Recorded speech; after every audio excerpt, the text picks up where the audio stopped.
big events, the mega events, they are all related to a lot of financial impact.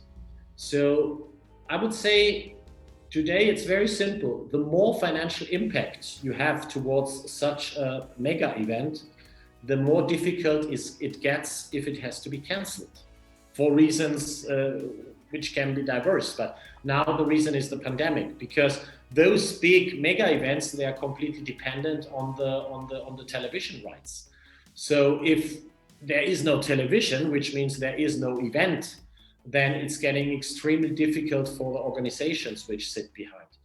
I regard this, I'm very sad about this, because this might even, if you're considering it in a pessimistic way, this might even mean that those organizations might break apart. If those pandemics go very long. So this is why I'm very sad. On the other side, I would say perhaps these experiences we make since 1.5 years could be experiences to consider the real impact, or let's say the real goal of such organizations. Speaking about the International Olympic Committee, it's bringing people together, it's educating through Olympic values, and you could organize this in smaller groups as well. That's possible.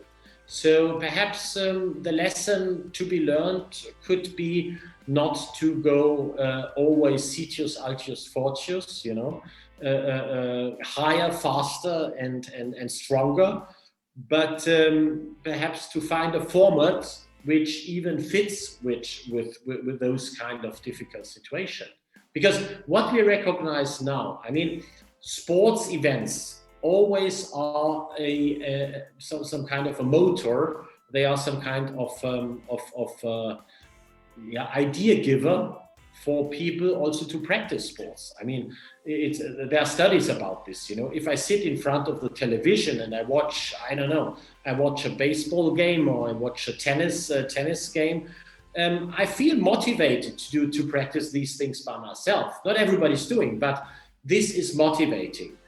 We have an increase of the esports scenery right now, which is a purely digital phenomenon. So we find this, and the traditional sports competitions, they are getting back. There are more reasons for this. It's not only the pandemic, but another reason is that individual sports is so important in our days. We don't go to the sports club in order to play with various people together. No, we go to the academy. We do it by ourselves. We do yoga at home in front of the television, whatever. So this community building, asset of sports, all these things are breaking away.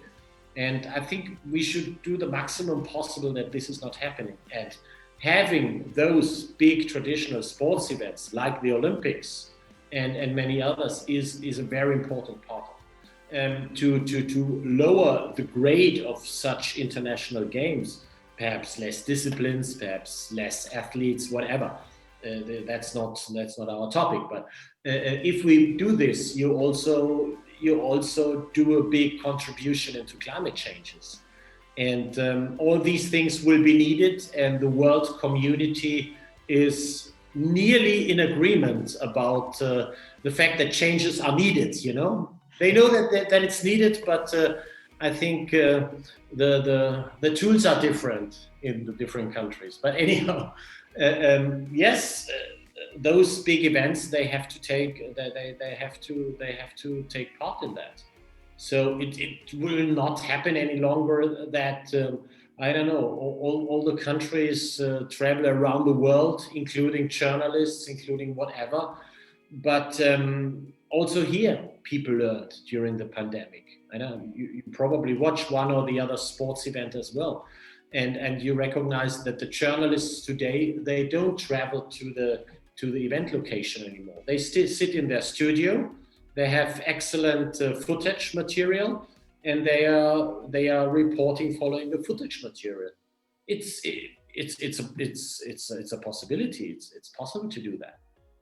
Right now, I'm working on a book about sports in museum, and this is my absolutely preferred topic because having worked in two different sports museums as director, I understand very well the big challenges which we face in sports museums. And I would say there are several challenges, but the biggest challenge is the lack of recognition by many cultural workers.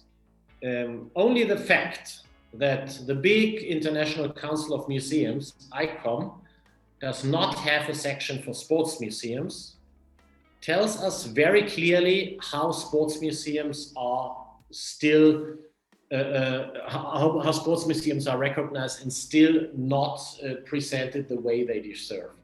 So there are some tentatives to discuss about sports museums, but it's a pity because there are so many museums. I did a research, and I guess we have around 1,500 to 2,000 sports museums in the world currently. And not all of them are museums following the ICOM rules with big collection and so forth, but many of them have. And many of the Hall of Fames, which are so popular all around the Anglo-Saxonian world, all the Hall of Fames, many of them are real sports museums because they collect, they exhibit, they educate, everything takes place there. But they also have let's call it the heroization. But the heroization, the hero cult is something which brings the visitors. And hero cult to display, I don't know, to display a big tennis star, is it so much different to display a valuable and very well-known art object in a museum? Question mark, I don't know. But sports in museums is something which deserves more recognition.